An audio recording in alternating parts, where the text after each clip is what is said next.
Gente, eu tô aqui para comentar sobre esse vídeo, essa declaração que o cantor gospel Fernandinho deu sobre as pessoas cristãs que se ligam, se associam para fazer o tal do feat, que são as participações com músicos, cantores, artistas de música do mundo, artistas seculares.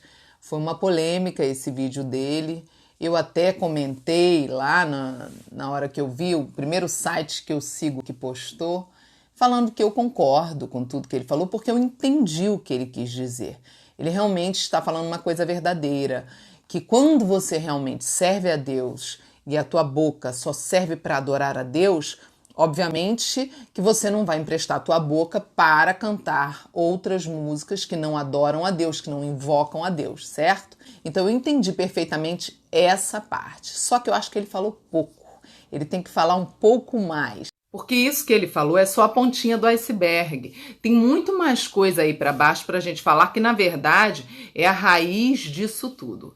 Para quem não me conhece, eu nasci na música do mundo, sou filha de dois grandes nomes da música secular, tive uma carreira na música secular por mais ou menos 10 anos, só que como eu nasci na música do mundo, eu componho músicas desde os meus 3 anos de idade. Quando eu era uma criança, eu gravei com 3 anos de idade uma música de minha autoria no LP dos meus pais, junto com a banda deles. Então eu venho desse ambiente, o ambiente mesmo de show do mundo, da música do mundo. Quando eu me converti, eu cantava numa banda chamada SNZ. Eu não sei se você vai lembrar, eu era o S do SNZ. E a gente era o maior sucesso no Brasil. Eu tive uma das minhas músicas, foi em primeiro lugar nas paradas do Brasil. E o que acontece? Eu me converti ali dentro e eu não tinha muito acolhimento para conseguir sair dali e vir cantar no gospel. Pelo contrário, eu já percebia dentro das igrejas uma negociação do santo com o profano. Muita gente já me convidava para cantar no altar, ou seja, a igreja naquela época, gente, há mais de 20 anos atrás, quando eu me converti, já não tinha critério. As pessoas já deixavam algumas portas abertas para profanar o altar. Quer dizer, eu era uma cantora do mundo, mas eu era recém-convertida. Eu já recebia convites de igrejas dizendo, venha louvar na nossa igreja, mas eu não era ainda uma cantora gospel, eu nem tinha largado o meu trabalho secular. Hoje você ainda vê isso. Você vai ver muita gente que não tem ainda frutos que revelam arrependimento e mudança de vida. Gente que ainda é neófito, novo convertido, nova convertida, já sendo colocado no altar. Esse problema de artista gospel que faz muito sucesso e bomba e se torna influencer e faz feat, tem uma raiz. A raiz é a falta de discipulado, é a falta de tratamento lá quando a pessoa está na igreja. O problema é mais profundo. Veja bem, eu não tenho nada contra o sucesso, pelo contrário, o sucesso é uma bênção. Ah, Sara, você acha que é errado as pessoas se entreterem, se divertirem com música? Não, de maneira nenhuma. O entretenimento, o divertimento santo e saudável, lógico que é uma bênção, uma dádiva de Deus. O problema é quando o nosso entretenimento invoca outros que não são o nosso Senhor Jesus Cristo. O problema é quando o nosso entretenimento é uma, entre aspas, adoração, né? Disfarçadinha de show. Na verdade, shows são cultos. Todos os shows são cultos disfarçados. E a gente, ainda que não veja isso, no mundo espiritual é assim que é recebido. Então o problema é quando o nosso entretenimento está sendo usado para invocar outras coisas que não são o Senhor Jesus Cristo, entendeu? Quando eu me converti há 24 anos atrás, não existia a divisão gospel dentro das grandes gravadoras. Não existia esse mercado de produtos gospel tão forte quanto existe hoje. Naquela época, por causa disso, porque não existia esse mercado, ainda não tinha tanta gente de olho na grana nesse sentido, entendeu? O que aconteceu? Uma coisa somou com a outra. A falta de noção das pessoas nas igrejas sobre o temor do altar juntou com essa questão da grana, começaram a entender que se eu criar um produto gospel, se eu pegar uma pessoa que canta muito, uma cantora, um cantor que canta muito e que só professa a fé cristã e eu gravar um CD e eu impulsionar com grana, eu vou botar esse produto, vai bombar, vou ganhar milhões. E isso fez com que as gravadoras começassem a entrar forte. E daí é que surgiu tudo isso. É por isso que tem tanta gente sem raiz e sem base dentro própria música gospel. É por isso que você vê tantos cantores e cantoras hoje jovenzinhos no mercado gospel. É um mercado, gente. São pessoas, cantores e cantoras com milhões de seguidores, influenciadores de uma geração que não tem fazer, entendeu? É por isso que a gente vê grandes cantores famosos que os filhos de vocês, que hoje a minha filha já é adulta, mas quem tem filho adolescente aí, tá ralando. Por quê? Porque o seu filho escutou na rádio, o que toca é a modinha. E aí quando você vai ver a vida da pessoa que tá cantando a música, não tem nenhuma profundidade de ensino bíblico. Pelo contrário, você vai ver cantores e cantoras gospel que tiram foto dentro de ambiente totalmente mundano, com roupas extremamente indecentes, fazem stories cantando música do mundo. Você vai ouvir histórias de cantor, cantora cristã que está envolvido com drogas. E aí por aí vai. Entendeu? E por quê? Porque virou um mercado, gente. O critério de santidade do altar já foi abandonado há muito tempo. Já tem muito tempo que a igreja, e isso nos Estados Unidos, há muito mais tempo do que no Brasil, a igreja abandonou os critérios de santidade para subir no altar. Quando a gente vai ler a Bíblia, a gente vê que Deus ele é tão selecionador com quem vai subir no altar, que ele designou uma tribo chamada tribo de Levi. Tanto que até hoje a gente tem o costume de dizer são os levitas que vão subir no altar. Ah, fulano é levita, que vem da tribo de Levi. O que quer dizer isso? Num contexto para a gente atualizar. Deus, ele gosta de exclusividade. E ele separava uma tribo de pessoas consagradas para subirem no altar. São pessoas que não podem se meter com qualquer coisa, que não podem se envolver com qualquer coisa, entendeu? Quem sobe no altar precisa ser ensinado sobre a seriedade do altar. Mas isso veio se perdendo. Por quê? Porque vieram grandes gravadoras multinacionais, criaram a divisão gospel, pessoas que não entendem nada de Bíblia, nada sobre o mundo espiritual, pessoas que acham que culto é show gospel, que o louvor é um show gospel. Tem um monte de gente na igreja que acha que o louvor tá tocando e cantando para te dar prazer, para me dar prazer. Não, o louvor não é pra gente curtir, o louvor é para Deus receber. Esse ensino, olha, tá em extinção, as pessoas nem sabem mais, nem ninguém ensina mais isso. O que é o altar? A santidade, o temor. O altar é a linha de frente da batalha da guerra espiritual. Se você subir com brecha, quem cai é você. Se você subir no altar em pecado, você corre o risco só de morrer.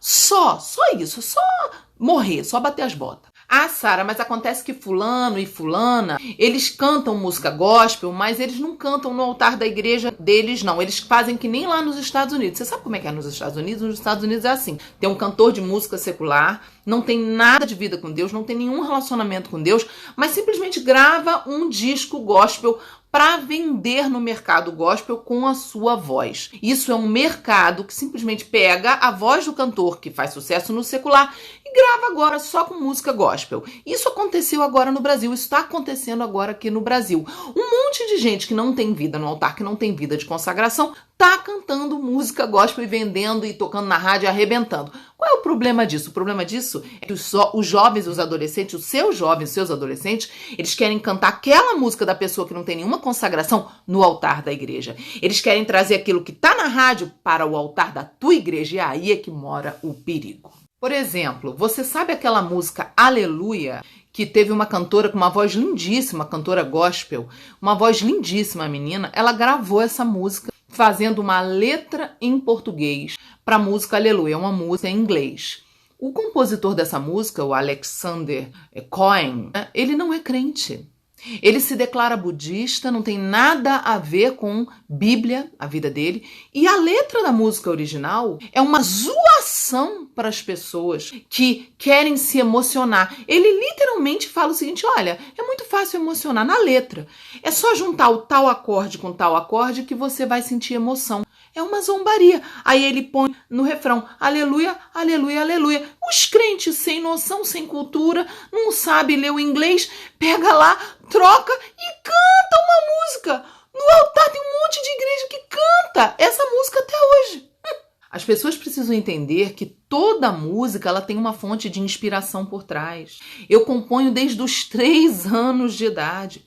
Eu sou filha de 2 grandes compositores. Será que eu sei disso? Será que eu entendo disso? Eu compunha quando eu era do mundo. Eu me lembro bem dos processos para compor no mundo e a diferença de quando eu recebi o Espírito Santo. Eu não componho mais desde que eu recebi o Espírito Santo. Eu recebo, o Senhor toca para mim as músicas. É uma coisa linda, uma coisa tremenda. E as pessoas pensam que, não, é só trocar a letra. Não, meu bem, a letra é o de menos. A letra só confirma o que a melodia está invocando. A melodia, ela é como uma senha. Ela é como algo que abre dentro de você um arquivo espiritual. A melodia espiritual, ela entra em você, ela te ministra no espírito e na alma, além do corpo, entendeu? É muito sério, gente. Então, temos que tomar cuidado com quem compôs a tal da música. Agora eu vou terminar te contando uma história, que é lógico que eu não vou falar o nome da pessoa, que eu não posso expor, mas é um amigo meu que ele também já cantou, mas ele é compositor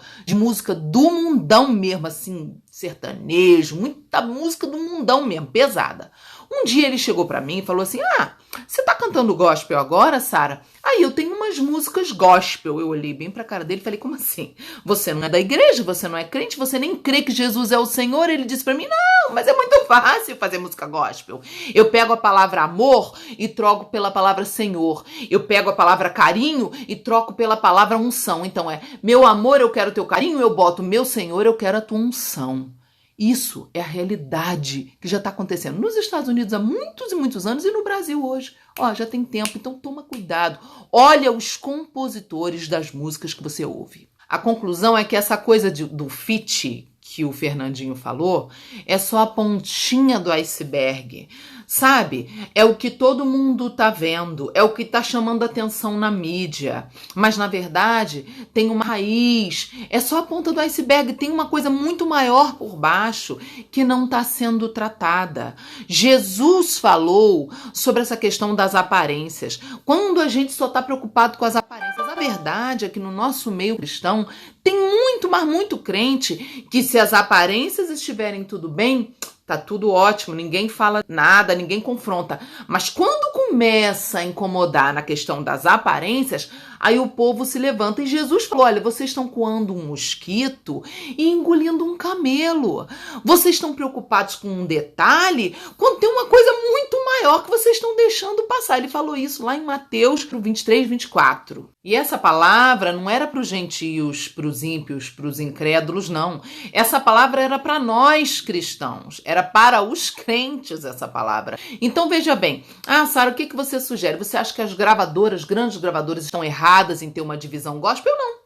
Sabe por quê? Porque as gravadoras finalmente chegaram com profissionalismo para fazer o trabalho profissional que as gravadoras evangélicas era tudo amador, não sabia fazer. Eu acho ótimo. A questão é que a gravadora do mundo, elas não têm obrigação de saber de Bíblia. Quem tem obrigação de saber de Bíblia somos nós, somos a igreja. E nós somos os responsáveis por ensinar o nosso povo, os nossos jovens, as pessoas da nossa igreja, sobre a seriedade do altar, sobre o poder de uma música, sobre o poder de invocação de uma música. Então não é a gravadora que tem que mudar, somos nós da igreja que temos que mudar, porque quando as gravadoras entenderem que a música gospel só vai vender para eles a partir do momento que o compositor e o cantor, a compositora e a cantora estiverem em santidade e consagração, quando as gravadoras entenderem isso,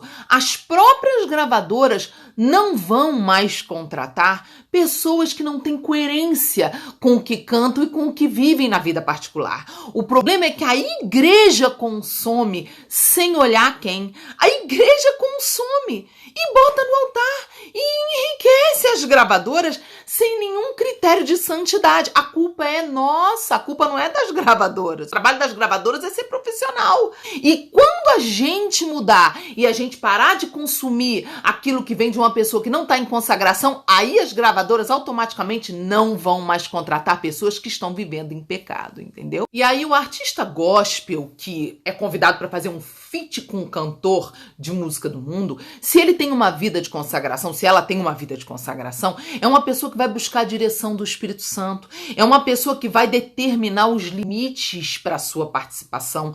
Por exemplo, vou cantar no show da fulaninha lá que usa roupa de piriguete, de cachorra. Meu bem, eu vou sentar com ela, vou dizer, olha, você vai botar outra roupa na hora que eu entrar, nós vamos mudar o ambiente, eu vou levar a minha equipe de intercessão, eu vou orar com você antes, você já entregou sua vida para Jesus? Aí sim, gente, se a pessoa tem uma vida coerente com o que a pessoa canta, uma vida de consagração, de unção, essa pessoa pode sim entrar ali num ambiente e fazer a diferença. Mas a gente vê isso hoje em dia? Não, a gente vê mais o crente sendo influenciado pelo mundo e passando a almejar o sucesso mundano do artista de música do mundo. Que vergonha e que tristeza que o Espírito Santo deve sentir, né?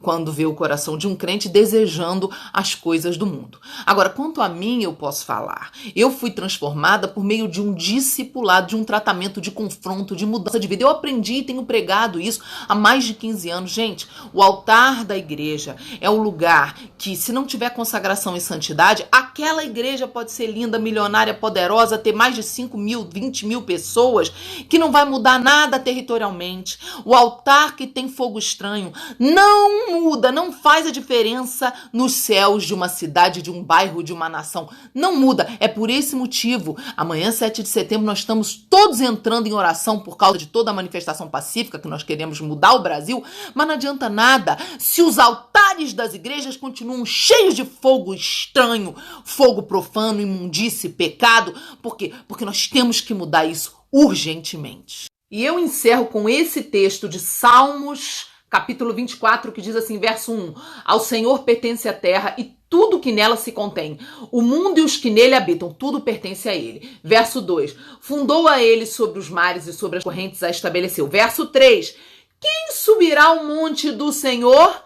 Quem é que vai subir no altar do Senhor? Quem é que vai permanecer no seu santo lugar? Quem é que vai ficar com ele na eternidade santa com ele?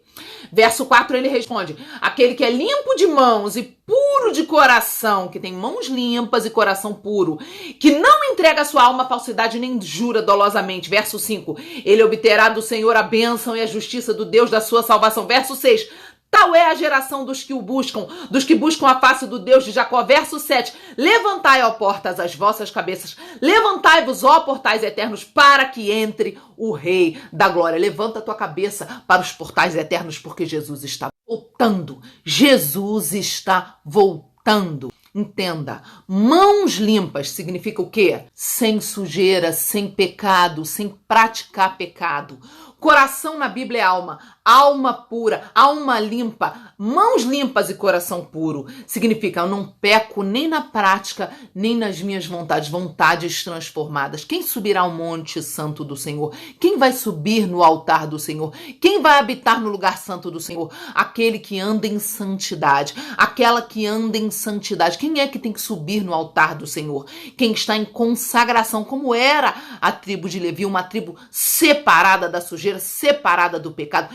Esses são aqueles que têm que subir no altar do Senhor. Jesus está voltando. Vamos nos consagrar. Está muito perto. Vamos acordar. Em nome de Jesus. Que Deus abençoe a todos e até a próxima.